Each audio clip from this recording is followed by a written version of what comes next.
দাঁড়া দাঁড়া দাঁড়া দাঁড়া, পরের কাছে ডাব খাওয়ার আগে মনোজার টাকা শেষ করলি। আমিন ধরা আল্লাহুম্মা আমিন, আল্লাহুম্মা আমিন। ইয়া রাব্বুল আলামিন। সারাদিন আমরা রোজা রেখেছি, উপোস রয়েছি, সন্ধ্যার সময় ইফতার করে আপনার মসজিদে গিয়ে অল্প একটু তারাবি পরে আপনার এই গাছ থেকে ডাব চুরি খাওয়ার জন্য একত্রিত হয়েছি।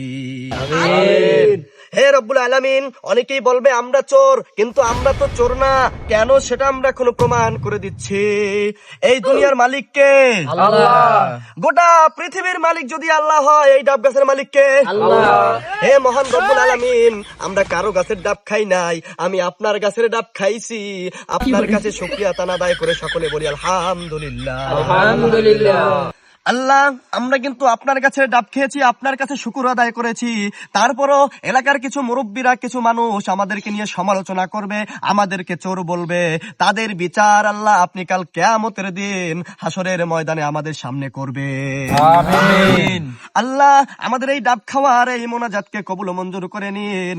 আমাদের এই ডাব খেয়ে আমাদের রূহকে এই রোজা রেখেছি আত্মতৃপ্তি পাওয়ার তৌফিক দান করে দিন। আমিন। দাওয়ানা আনিল হামদুলিল্লাহি রাব্বিল আলামিন। ডাব খাবার জন্য উৎসর্গ করা হোক। আমিন।